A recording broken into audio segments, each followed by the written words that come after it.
igual el matrimonio. Marcos 10, versículos 1 al 12. Consultando un artículo del diario Libre en línea, un artículo por Mariela Lorenzo del 30 de junio de 2025, se titulaba una nota periodística: ¿por qué han subido los divorcios? Y dice: el matrimonio ha dejado de ser un vínculo inquebrantable para convertirse en una unión cada vez más sensible a la ruptura. Así lo reflejan los datos del Observatorio del Sistema Nacional del Registro Civil, de la Junta Electoral, que se reportan 922.370 matrimonios y 424.390 divorcios registrados en las últimas 2 décadas. Eso, si no me equivoco, es en la República Dominicana. Estos datos equivalen a un divorcio por cada 2.17 matrimonios, siendo el mutuo consentimiento y la incompatibilidad de caracteres las principales causas. Desde el punto de vista del sociólogo Cándido Mercedes, cita el artículo: el aumento en las rupturas matrimoniales se debe a la velocidad del cambio, la alta tecnología y la estabilidad económica.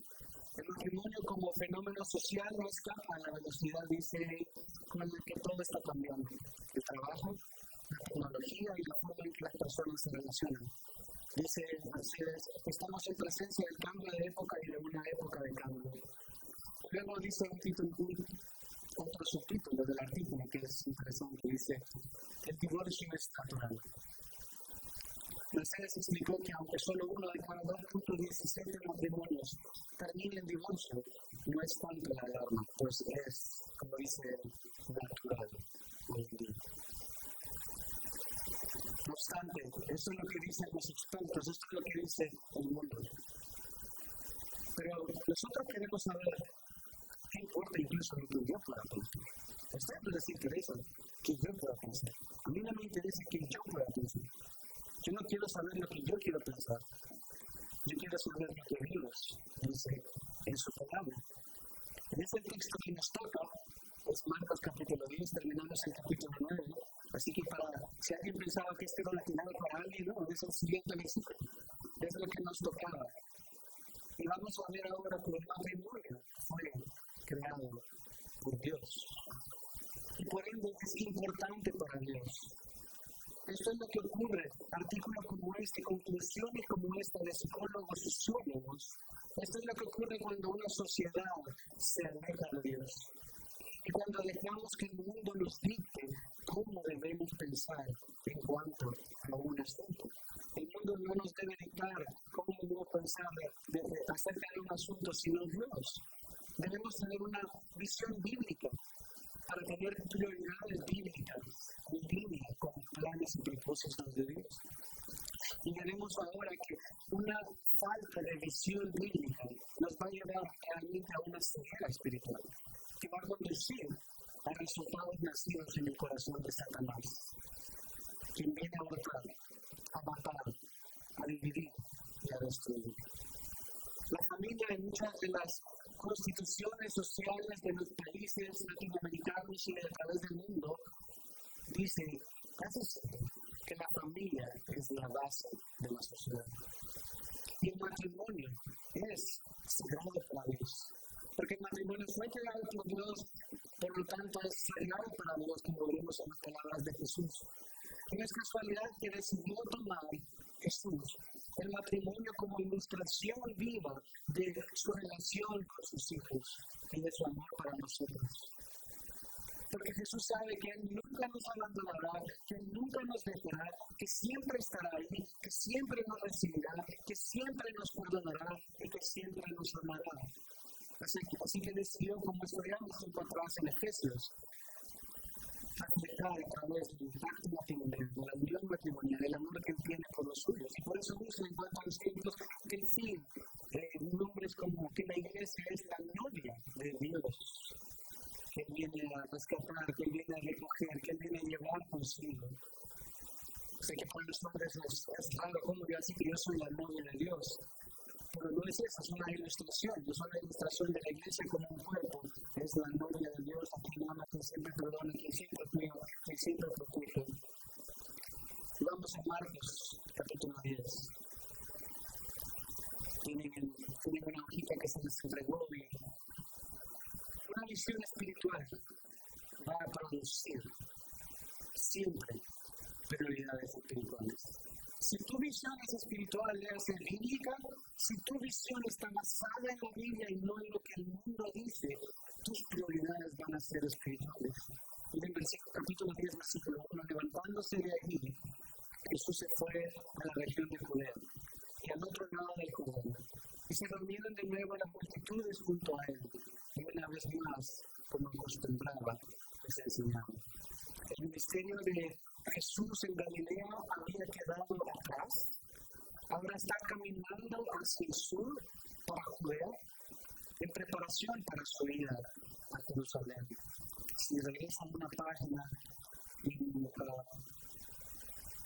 capítulo 9, versículo 31, miren lo que dice: enseñaba a sus discípulos y les decía: el Hijo del Hombre será entregado en manos de los hombres y lo matarán. Y después de muerto, a los 3 días, resucitará. Él había venido a dar su vida en rescate por muchos. Él había venido no a ser el milagrero, no a ser el que hacía los milagros y que estaba ahí llenando estadios y demás. Jesús había venido a dar su vida por aquellos que estaban muertos en sus pecados. Así que su misión en Galilea, que estaba al norte de Jerusalén, había terminado. Comienza entonces a caminar, a avanzar hacia Jerusalén, como veremos eventualmente. Pero por ahora dice que se fue a la región de Judea. Lo vemos a Jesús con una visión espiritual, con un entendimiento bíblico de lo que Dios le había mandado a hacer. Lo tenía siempre presente. De hecho, en alguna ciudad la gente se daba a conocer su nombre por los milagros que hacía. La gente se golpeaba a la puerta y no dejaban de respirar ni comer a Jesús. Entonces, con el tiempo decían: no, debemos ir a otro lugar, porque ni siquiera podía predicar, no podía anunciar las buenas nuevas de salvación, que es lo que había venido a hacer primordialmente. Lo otro, los milagros, las señales, eran eso: señales para atestiguar que él en verdad era el Hijo de Dios, el enviado por Dios al Mesías. Así que tenía siempre presente su misión. Jesús no quería que hicieran una placa en una ciudad específica, llenar el estadio y pasar el plato de la ofrenda para que llenaran sus arcas. No, Jesús lo que había venido a hacer es anunciar que el Mesías, que Dios mismo había venido. Y siempre que algo trastocaba esos planes, continuaba para donde quería.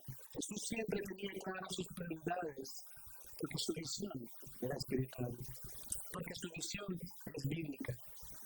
Y vemos de nuevo, dice, y se reunieron de nuevo las multitudes junto a él. Se había corrido la voz más allá de Galilea, ahora al sur, en Judea, y otra vez multitudes se reunieron junto a él. Y no quiere decir que no hacía otra cosa. Vamos a ver con el tiempo, a medida que sigamos avanzando en Marcos, que también hacía milagros, obviamente, pero no te la intencionalidad de Marcos de decir que una vez más, como acostumbraba, como era su costumbre. Jesús tenía claro su prioridad. ¿Cuál era su costumbre? Enseñar. Esa era su costumbre, enseñar. Por eso queremos dar la prioridad también a la enseñanza en el servicio. Adoramos a Dios, oramos, leyendo la Escritura, hacemos todo lo que el Señor nos ha mandado, pero damos intencionalmente más tiempo a la enseñanza, porque es lo que el Señor quiere, porque es a través de la predicación que el Señor salva a los que no creen y santifica a los que creen, es a través de la lectura de la predicación. Es la palabra de Dios la que santifica, es la palabra de Dios la que debe ser la prioridad. No la persona, no el pastor, no el predicador de turno, la palabra de Dios, siempre expuesta, siempre tratando de extraer para ver qué es lo que dicen, qué nos manda a hacer. Y eso es lo que Jesús les enseñaba una y otra vez. Jesús tenía clarísima su prioridad, la tenía muy claro. Este va a ser el punto más corto, pero ¿cuáles son tus prioridades hoy? ¿A dónde está tu corazón? Tal vez estás aquí, pero no estás acá. Tal vez estás acá, pero estás desconectado. Estás acá nada más en cuerpo, pero estás en otro lado realmente, queriendo estar en otro lado. ¿Cuáles son tus prioridades con todo lo que haces, con tu tiempo, con tus finanzas? ¿Son acaso tus prioridades espirituales? ¿Es intencional el tiempo con tus hijos, con tu esposo, con tus amigos? ¿O estás como el resto del mundo, ¿Dónde va Vicente? Donde va toda la gente, corriendo detrás del viento, persiguiendo absolutamente nada, persiguiendo una carrera, un trabajo mejor para que al final te den una patada en la parte de atrás y consiguen a alguien mejor y más barato que tú. Así para el mundo. Estás tal vez yendo tras las sensaciones y deseos que no nacen de Dios, que solo van a hacer que tu matrimonio se rompa, que pierdas amistades, que pierdas tu vida. Y al final, ¿cómo te va a pagar? Con una patada en la parte de atrás. Satanás vino a matar, a hurtar y destruir. Y él tiene sus prioridades bien claras. Y él quiere dividir tu matrimonio, él quiere dividir tu vida, él quiere separarte de tus hijos, él quiere que odies al gobierno, quiere que odies a todas las autoridades, quiere que pienses que en la iglesia son hipócritas, que es cierto, todos lo somos. Él quiere que estés amargado, él quiere que estés triste y solo y que dependas de pastillas y de videojuegos y de alcohol. Él quiere que dependas de tu celular y que no tengas amistades reales. Quiere que te quedes en casa durmiendo en lugar de compartir con los santos. Quiere que estés bien cansado del trabajo tan duro que no te queda tiempo para encontrarte como personas reales. Él quiere que estés enojado con todo el mundo, resentido con todo el mundo. Y mejor solo para dentro, porque afuera siempre te van a traicionar. Pero el que entiende lo que dice la Biblia, el que entiende lo que dicen las Escrituras, va a tener prioridades espirituales. Y aunque yo se los he dicho en forma de broma, pero es cierto antes, es cierto. Todos aquí hoy quisiéramos estar en la casa, desayunando huevitos, recién despertando, unos cocinitos, viendo un partido de fútbol tal vez, algunos una telenovela, algunos una serie de Netflix, todo en pantuflas y con una bata y rico. Todos quisiéramos estar descansando tal vez. Y tal vez no es como que estamos tan gozosos de venir tan temprano, cantar a Dios. Estar con los que aman a Dios, aprovechar juntos y animarnos, escuchar su palabra para obedecerla. ¿Cuáles son tus prioridades? Porque donde está tu tesoro está tu corazón, donde está tu corazón está tu tiempo, donde está tu tiempo están tus finanzas. Si no tienes una visión espiritual, si el Señor no te ha hecho una nueva criatura para comenzar, no puedes tener una visión espiritual. Eres un buen religioso. Asistes, sabes que sí tienes que trato con chicos y demás. O piensas que ir a la iglesia va a resolver todos tus problemas, o piensas que la iglesia te va a arreglar a tus hijos. No quieres tener el trabajo fuerte de estar ahí, de guiarles en todo el camino, como dice Deuteronomio 6, 4 al 9. A levantarse y acostarse, a andar todo el camino, y a parar en el bus, en el macro, en cualquier lado, en todo momento, guiándoles, enseñándoles la verdad. Una visión terrenal va a producir consecuencias terrenales y verdaderas. Va a acabar tu vida. Vas a acabar solo, sin amor, sin dinero. Igual, vamos a ir peladitos, todos. El rico, el pobre, el blanco, el negro, el café, todos nos vamos a ir como niños, peladitos, sin luz en todo. La visión espiritual produce prioridades espirituales. Veamos el versículo 2. Una ceguera espiritual produce prioridades demoníacas. Y miren el contraste entre cómo Jesús consideraba y tenía muy clara su visión y lo que hacía, que estaba firme, iba caminando, a pesar de la posición, había posición, seguía firme. No le dejaban avanzar, se iba al siguiente. Satanás y los fariseos a través de Satanás tenían muy clara su visión. Los fariseos, que eran los religiosos de la época, eran ciegos espiritualmente. Los que decían estar más cerca de Dios realmente estaban más fuera de Dios. Y su ceguera los hizo una y otra vez ser herramientas en manos del diablo. Cantamos Satanás vencido está.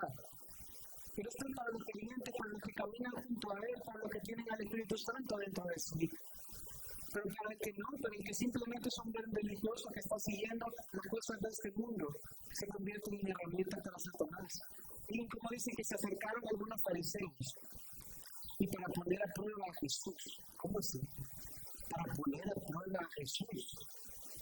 Le preguntaban si era lícito a un hombre divorciarse de su mujer. Una pregunta bastante sencilla, pero realmente hay bastante detrás de esto.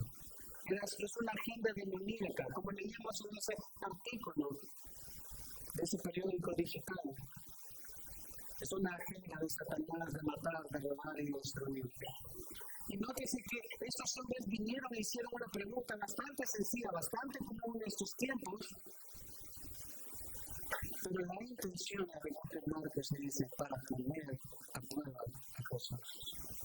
Si van conmigo al capítulo 1 de Marcos, versículo 13. ¿Quién es aquel que pone a prueba a Jesús? Los fariseos lo hicieron 3 veces, pero hay alguien que lo hizo primero que todos.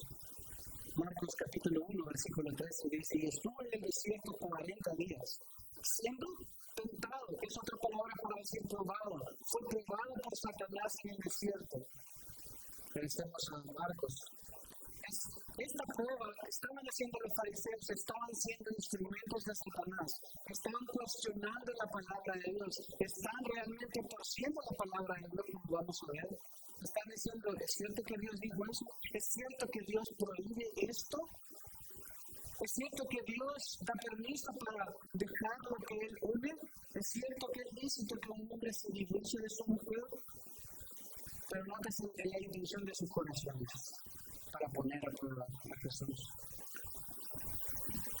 Cuestionar la palabra de Dios, en alterar lo que Dios dijo comenzó en el Edén. Con Satanás diciéndole a Eva, ¿acaso Dios dijo esto? Y enfocándose en lo negativo de lo que Dios había dado. Dios me había dado de comer de todos los árboles del huerto y le dijo, más de uno no comas. Satanás le dijo lo mismo, torciendo las palabras, enfocándose en la prohibición y no en la bendición. Es exactamente lo que Satanás a través de los fariseos está haciendo acá. El versículo 3 dice, ¿qué le mandó Moisés? Les dijo Jesús. Ellos respondieron, Moisés permitió. Miren las palabras. De nuevo, versículo 2. Le preguntaron, ¿es lícito? O sea, ¿podemos hacerlo? Jesús les dice, les manda la palabra, les manda la Biblia. ¿Y qué dice? ¿Qué les dijo que les mandó Moisés? ¿Cuál fue el mandamiento de Moisés? ¿Qué responden ellos? Sabiendo que no había un mandamiento, Moisés permitió al hombre trata de divorcio, de repudiarlo. ¿Es lícito el divorcio? Preguntaron ellos. Lo que están haciendo los fariseos es enfocándose en cómo me zafo de este hombre, cómo me zafo de esta mujer. Están enfocándose en escaparse, en lo legítimo de escaparse de una unión nacida en el corazón de Dios. Ellos no están tratando de ayudar a la gente, no están tratando de cumplir la voluntad de Dios, sino más bien escaparse y buscar excusas para decidir lo que Dios ha ordenado. Y vemos que esto es una obra satánica. Es Satanás el que está haciendo a través de estos líderes religiosos, torciendo la palabra de Dios, poniendo a prueba a Jesús. Pero Jesús no le contesta directamente, sino que lo manda de regreso al mandamiento. Lo regresa a la palabra para que respondieran conforme a la palabra y no probar sus corazones. Es que al forzarlos a ir a la Escritura, ellos tienen que reconocer que realmente no había un mandamiento. No había un mandamiento. Sino más bien lo que Moisés dijo en la ley, vamos a leerlo, es un permiso. Moisés le dio un permiso, es decir, no al requerido. Pero como les va a decir, debido a ese pecado, debido a la presencia del pecado, es un permiso, más no un requerimiento. Pero nótese cómo ellos estaban torciendo y diciendo, ¿es lícito? Es decir, ¿está bien que cualquier hombre se divorcie de cualquier mujer? Esto muestra que realmente no entendían las escrituras, que estaban ciegos. Sus prioridades eran las del mundo y les interesaba saber cómo me salgo de acá, cómo me zafo. ¿Puedo hacerlo? ¿Me puedo zafar? En lugar de enfocarse en las bendiciones que Dios les había dado a través del matrimonio. Sus prioridades eran las del mundo, eran las de librarse, pero no veían el corazón de la ley. Jesús, a través de su respuesta, les va a ayudar a entender cuál es el corazón detrás de la ley. ¿Qué es lo que Dios estaba diciendo a través de esa permisividad que había? Vamos a Deuteronomio. Vamos a Deuteronomio 24, lo que era Marcos. Deuteronomio 24, versículos 1 y 4.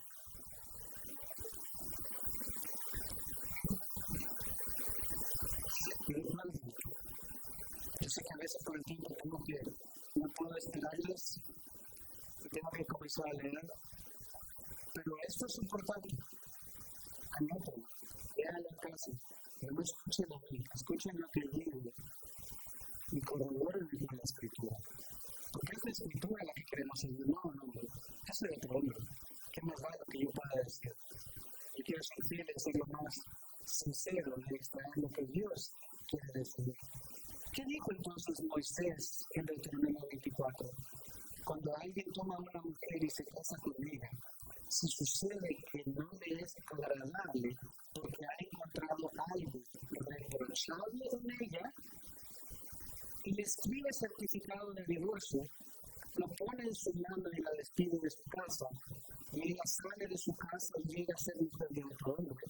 Si el segundo marido la aborrece y le escribe certificado de divorcio, lo pone en su mano y la despide de su casa, o si muere este último marido que la tomó para ser mujer, el primer marido que la despidió no le es permitido tomarla nuevamente como mujer, porque sigue despreciada, porque eso es abominación al Señor. No traerás pecado sobre la tierra que el Señor tu Dios te da por heredad. Nótese que no es un mandato que Moisés está haciendo, sino una concesión debido al evidente pecado que yace en medio de nosotros. La Escritura lo menciona una y otra vez que Dios odia el divorcio. ¿Por qué? Porque es un pacto. Él es un Dios de pacto que cumple sus promesas y siempre hace todo lo que es. Por lo tanto, a él no le gusta, porque no es parte de su corazón. Pero en ese entonces realmente lo que está detrás de lo que están diciendo los fariseos lleva pena, tiene explicación. No es solo así. Realmente había dos posiciones entre los rabinos. El texto es bastante claro. Dice que si el hombre encuentra algo reprochable en su esposa, pero había dos posiciones entre los rabinos. Unos eran más estrictos, que eran los conservadores, discípulos de Shammai, consideraban esta palabra reprochable porque realmente es lo que es. Procede del término griego porneia, y digo porque se les suena más porneia. Yo les uso la palabra pornografía, pero describe cualquier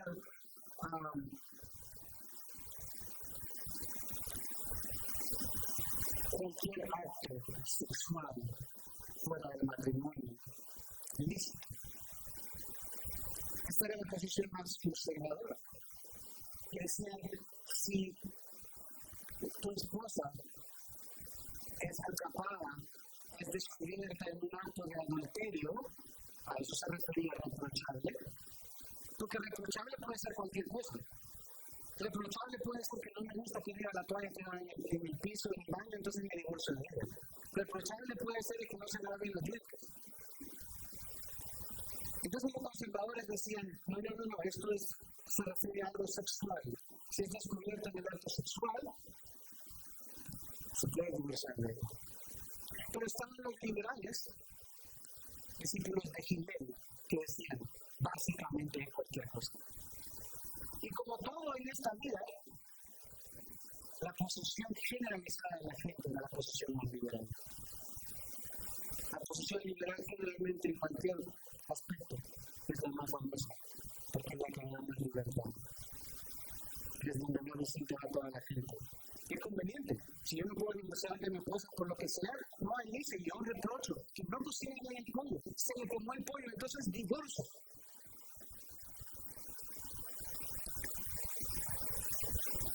La pregunta que hacen estos realmente era bien candente, era picante, porque era un tema de debate teológico entre los rabinos sobre cómo interpretar lo que Moisés había dicho. No obstante, esta discusión que era meramente teológica, el propósito era más como un libro. Y era bastante sencillo divorciarse. Sí, había que ir a los sacerdotes y tal, y había que hacer una carta de divorcio, pero una vez estaba de acuerdo a la posición de cada uno y demás, básicamente era bastante sencillo divorciarse. Pero el propósito de lo que Moisés reflejó ahí era dejar una barrera, era dejar un impedimento para que pecaran libremente.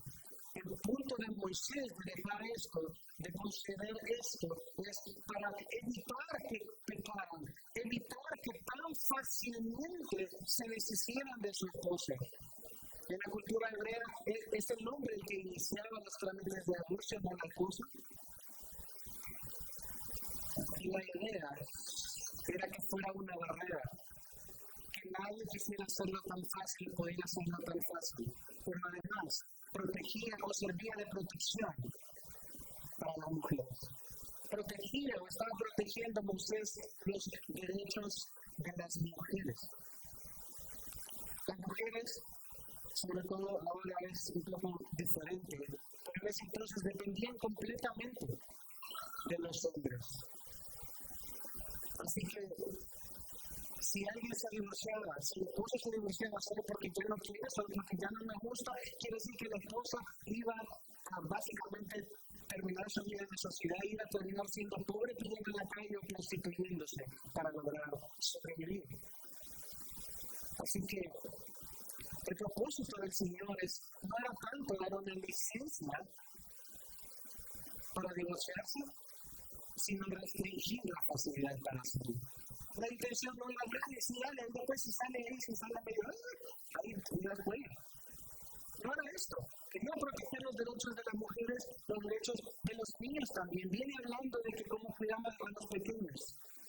El capítulo 10 y después en el texto del libro de Job también va a hablar acerca de la importancia de los pequeños. Y los pequeños al divorciarse, el esposo de la esposa quedarían a expensas de que nadie los cuidara.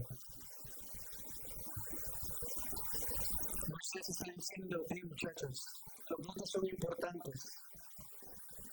El matrimonio para Dios es importante. No lo tomen a la ligera.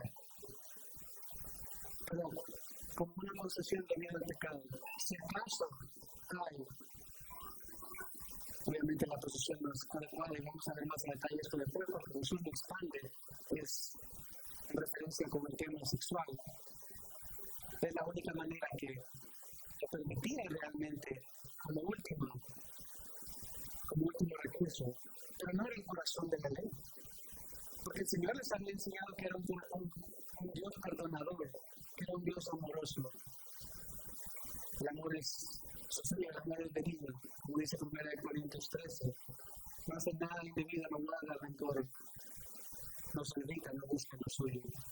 Todo lo puede, todo lo soporta. Porque así es Jesucristo.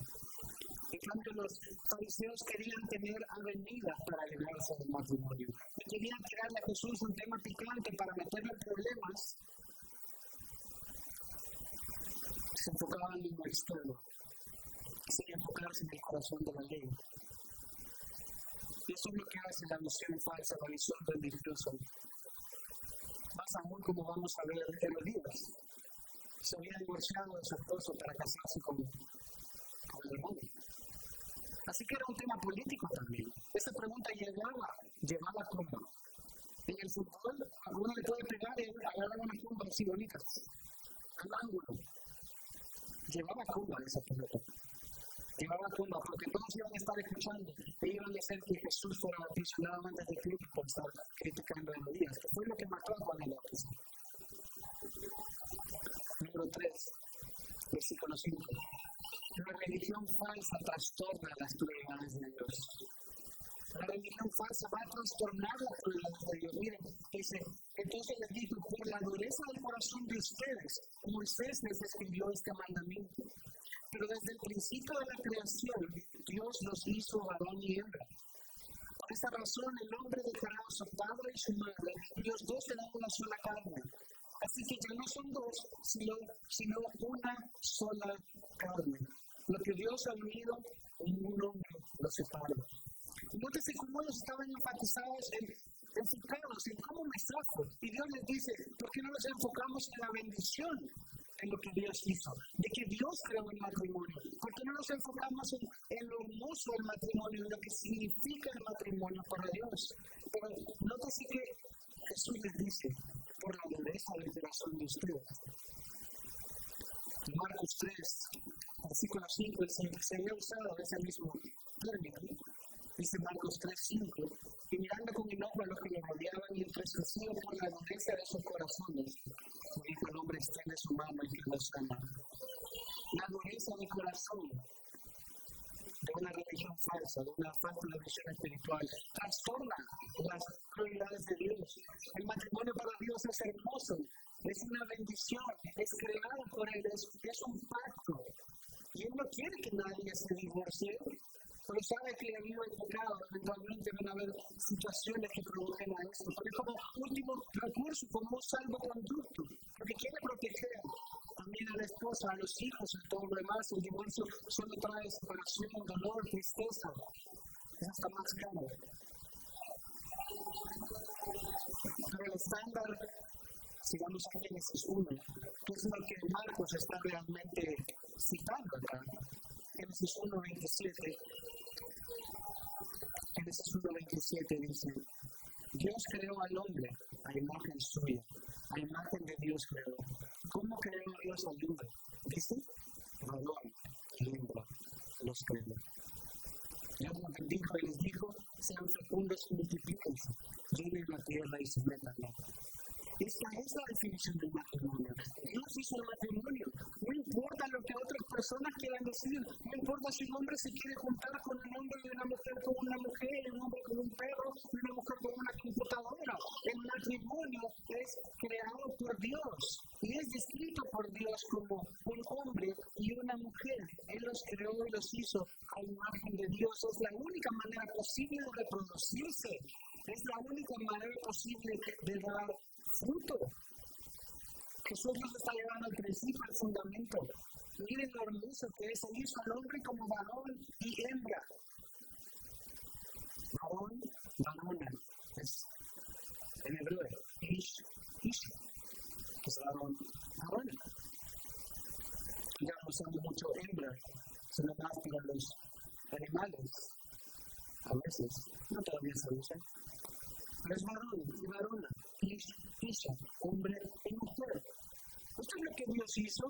Dios creó un hombre y una mujer para que así como todos los animales tenían pareja, pudieran ahora ellos también hacerlo. En el capítulo 2, versículo 24, llevando a la imagen de Dios, que son los únicos que la llevan. Por tanto, dice el hombre, dejará a su padre y a su madre, y se unirá a su mujer, y serán una sola carne. Dios ve el matrimonio como una sola entidad. Y lo que Dios une, nadie lo puede separar. Eso es el punto. Jesús está enfocándose en lo hermoso del matrimonio, en la bendición del matrimonio, en cómo Él lo ve. Ya no ve al hombre, ya no ve a la mujer, sino ve una sola unidad. Aunque sean muy cercanos de los papás y lo que sea, aunque la suegra viva con ellos, una unidad. El hombre deja a su padre y a su madre, se une a su mujer y son una sola carne. Esto es para toda la vida. Esto es exclusivo. Vienen a ser una unidad y Jesús está recordándoles estas preposiciones positivas que estaban en la Escritura, que ellos debían entender cómo Dios veía el matrimonio, no como la cultura lo ve. Como lo de la cultura, no, pues solo estamos ahí y vemos a ver qué pasa y con el tiempo vemos si nos casamos o no. Esto no es el plan de Dios. En Malaquías, cuando busquen Malaquías, solo se le pueden anotar capítulo 2, versículos 10 al 16, por ejemplo, no me voy a leer. El pecado que el Señor condena ahí de Israel es que rompían el pacto con Dios. Es que se estaban divorciando. Los hombres y las mujeres se divorciaban como hacían los paganos, como hacían los gentiles, como hacían los que no seguían a Dios. De nuevo, eso estaba ocasionando no solo una división del núcleo familiar, y Dios nos veía como uno, era una abominación para Dios, en Malaquías 2, 10 al 16, pero también estaba dejando a muchas mujeres en pobreza, por queriéndose que dedicar a la prostitución. Pero ¿cuál es el objetivo de Dios? ¿Cuál ha sido siempre el objetivo de Dios? Que esté uniendo así, que nadie lo separe. Ese es el propósito de Dios. La plenitud cuando esto sucede. Cuando los dos están juntos delante de Dios y luchando con sus dificultades, pero aferrados de Dios, con Dios en el centro, caminando, avanzando. Pero los fariseos querían hablar más bien del divorcio. ¿Cómo me zafo de esto? Y Dios dice, esa no es la pregunta correcta. Mira lo que hizo Dios. Dios daba el matrimonio como un regalo para sus hijos. Como una unión hecha, forjada en el cielo. De cual ningún hombre debería separarlo. No obstante, como vimos y como veremos. Hay cláusulas donde se puede hacer como último recurso. Pero no es el corazón de Dios. Ellos estaban enfocando como mensaje, no cómo me mantengo y cómo glorifico a Dios. Número 4. La religión verdadera va a afirmar las prioridades de Dios. La religión verdadera va a afirmar lo que Dios ama, lo que Dios prioriza. Ellos estaban necios y se fortalece el corazón, los dedos del mandamiento. Sabía que el hombre, sabía que el hombre había pecado y Dios deja esa cláusula como una última recurso. Pero ya después en casa los discípulos, versículo 10 dice, los discípulos volvieron a preguntar sobre eso. Y él les dijo, fíjense cómo Jesús va a ser un poco más explícito, un poco más duro, un poco más fuerte, porque ahora ya no estaba públicamente. La otra pregunta era públicamente, todos iban a escuchar. Y dice incluso algo interesante, cualquiera que se divorcie de su mujer y se case con otra, comete adulterio contra ella. Y si ella se divorcia de su marido y se casa con otro, comete adulterio. Pero esto no se podría en la cultura judía. Si ella se divorcia de su marido, siempre era lo impuesto. Jesús lo dijo en estas palabras públicamente, porque seguro le hubiera ido con el sangre a Herodes, de que estaba criticando a su mujer se hubiera enojado y le hubiera quitado la cabeza a Jesús, antes de tiempo, ya cuando él sabía que él era el tiempo. Pero ahora en el círculo más íntimo, los discípulos entendían un poco más, pero no completamente, querían entender si yo los a entender un poco más. Jesús más en confianza por evitar ser capturado antes, después de nada directamente. En Herodías, cuando en Marcos 6, 17 al 20 pueden ver la situación de Herodías que hizo que matara también a Juan el Bautista. Pero esas palabras de Jesús que parecen duras, dice, cualquiera que se divorcie de su mujer y se case con otra comete adulterio contra ella. A veces puede parecer como, wow, ya yo me divorcié y me casé con otro que dice que estoy previamente en adulterio. Esto no es así. Jesús está diciéndolo muy enfáticamente para resaltar lo importante que es, para resaltar lo serio que toma Dios el matrimonio y el divorcio también.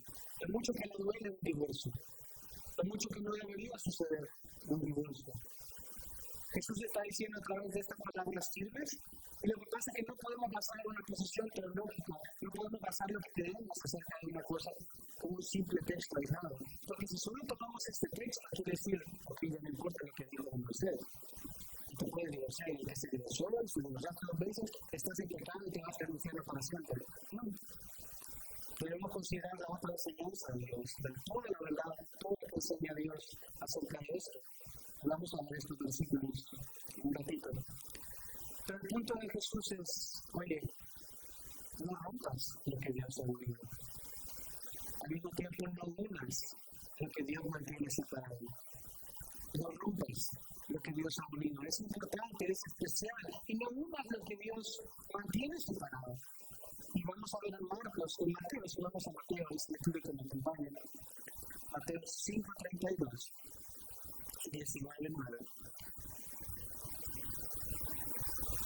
Hay excepciones bíblicas.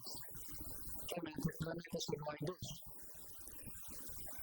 Habiendo visto lo importante que es el matrimonio para Dios, lo mucho que lo considera, lo mucho que es valioso, lo mucho que aborrece Dios el divorcio, sí hay excepciones como último recurso. Y siempre tratamos de aconsejar y de buscar una restauración. Siempre buscamos que se reconcilien y que haya perdón, porque si estamos en Cristo y si las dos partes están en Cristo, deberíamos poder perdonar. Deberíamos ser perdonadores y con paciencia, y es algo sobrenatural porque solo Dios puede dar. Pero a veces el dolor, la dificultad es tan grande que el Señor permite excepciones. No obstante, no deberíamos enfocarnos tanto en las excepciones, sino en lo que Dios ha dado y la bendición que es dada. Mateo 5:32 dice: pero yo les digo que todo el que se divorcia de su mujer, a no ser por causa de infidelidad. Marcos no recoge que Jesús dijo esto, pero Mateo se depone. A no ser por causa de infidelidad, que es consistente con lo que vimos en el Deuteronomio. Infidelidad la hace cometer adulterio. Y cualquiera que se case con una mujer divorciada comete adulterio. Consistente con lo que hemos estado viendo, pero dice, Dios sí permite, consistente con lo que dijo Moisés, que una pareja se divorcie si viene infidelidad. No obstante, como hemos estado viendo, siempre buscamos la restauración. Siempre queremos tener un espíritu perdonador, aunque cuesta, aunque es difícil, aunque solo aferrado a Dios se puede, esto es la verdad. Si Dios no está en el centro, eso es imposible. Número 2, 1 Corintios 7, anoten también Mateo 19, 9, por el tiempo no voy a ir ahí, pero recoge lo mismo. En 1 Corintios 7, 1 Corintios 7, 15, menciona otro caso diferente. Sin embargo, dice, y nótese la descripción, si el que no es creyente se separa, que se separe. En tales casos, el hermano o la hermana no están obligados, sino que Dios nos ha llamado a vivir en paz. Pablo está escribiendo a cristianos, Pablo está escribiendo a creyentes. ¿Qué pasa? Dice así, tú eres creyente y tu cónyuge dice, no, yo no quiero eso de la religión, yo te voy a abandonar y me voy con otra, o con temas, lo que sea.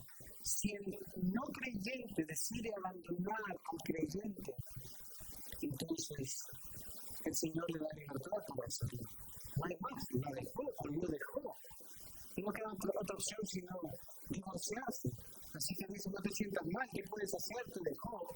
No obstante, no debería haber dos creyentes, uno que deja al otro.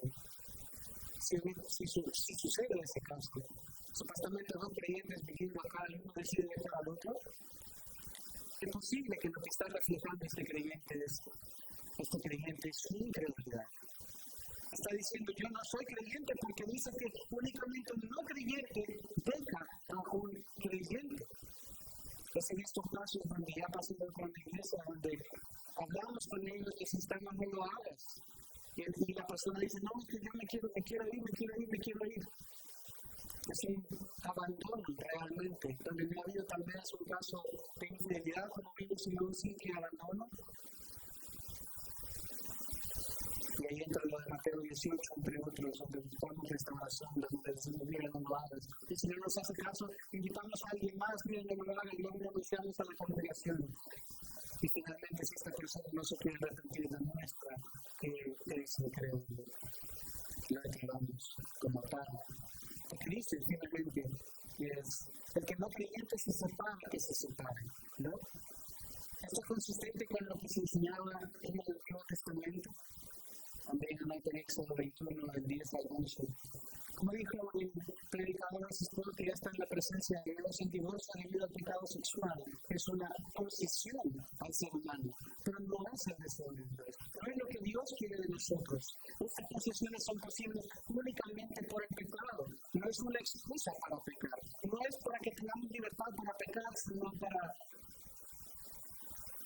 que nos sirvan como barrera. Son posiciones. Hermanos, el divorcio no libera. El divorcio destruye mucho más. En todo sentido. Destruye, hiere corazones, al final se quedan dependiendo hasta de más personas. Es como que hay 2, 3, 4 familias juntas. Esto no es el plan de Dios.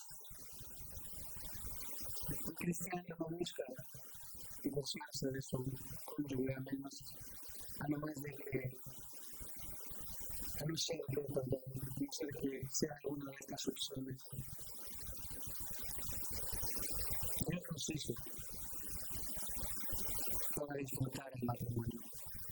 Un hombre y una mujer no es una restricción, sino que es para que en el matrimonio disfrutemos, para que te desarrolles como padre en el matrimonio, que seas tú y él, tú y ella, nadie más, solos, completos, plenos. Cualquier alteración de esto es satánico, es correcto. De eso defendemos tanto el matrimonio tal como Dios lo estableció. Porque ese es el plan de Dios. Todo lo demás es una aberración y es pecado. No importa la razón que de cualquiera. No me interesa ni escucharla, porque no está en la Biblia, porque no es el plan de Dios, porque Dios creó el matrimonio. Y esto es importante para esto. El matrimonio es un regalo de Dios. Y yo sé que al meditar en estas cosas, al pensar en estas cosas, es difícil. Estaba orando mucho para predicar este texto, porque no es fácil. Sé que hay muchas situaciones en la vida. Hay tantas experiencias que muchos de ustedes han pasado tal vez. Y no que sea nuevo, le digo, no es que yo tenga una agenda para hablar y criticar a los que son divorciados, los que quieren hacerlo. No, es como hacemos acá. Es el texto que salió. Como esperanza para el creyente. No hay pecado que Dios no perdone. Si tú te divorciaste, si ves o dices malas cosas, no hay pecado que Dios no perdone. Hay gracia y perdón. Y Él siempre nos perdona. Si has fallado, te das cuenta que has fallado y que has estado equivocando, pide perdón, busca restauración y sigue adelante. Si no has estado considerando el matrimonio como Dios lo considera como algo sagrado, especial, donde los dos deberían ser plenos, donde no debería haber vergüenza por nuestras imperfecciones en nuestro cuerpo, por nada, no debería haber nada de esto, debería ser plena. Yo debería estar dándome por mi esposa y mi esposo debería estar dándose por mí, pero los problemas pasan porque el esposo jala por su lado, la esposa jala por su lado y luego no hay. Y es lo contrario, yo debería estar volcándome, mintiéndome por ella y ella por mí, buscando ser plenos, buscando estar satisfechos. Si no has considerado el matrimonio como Dios lo considera, arrepiéntete, enmiéndalo y sigue adelante. Si no has estado cuidando de tu esposo, arrepiéntate, enmiéndalo y sigue adelante. Aférrate a lo que Dios dice. Aférrate a la verdad de Dios. Disfrútalo. Haz lo que tienes que hacer. Y si acá hay algunos que nunca se han casado, están viviendo juntos. Es un pecado. Pero si no es fácil. Nos casamos mañana. No cobramos nada. No cobro nada. ¿Casamos conmigo? Nos casamos. No, yo no, pero ustedes. En serio. Para hacerlo bien delante de Dios. Para hacerlo como Dios manda. Para que no sigas en pecado, trayendo consecuencias a tu vida. No hay vergüenza en ello. En serio. Yo digo que sí que es difícil para ese problema, sí, sí. Pero si no es nada, si no quisiera hacer lo que Dios dice en su palabra, no se lo dijeron. Si quieres lo que a Dios no le digo que cada quien haga lo que quiera. Pero no está bien. Es una ofrenda en contra de Dios. Así que lo organizamos. El otro sábado, el otro viernes hacemos una paella, hacemos unos tacos, lo que sea, no importa. Entre todos lo hacemos. A veces la gente no se atrasa por terminar la fiesta, pero no, ¿qué importa? Eso es súper secundario. Con el número que haya, vamos, entre todos hacemos una cabula, como hacemos en El Salvador, y lo hacemos. No sigan pecando en contra de Dios. Ahora es tiempo, si lo escuchas, si tú sabes esto para mí, hagamos.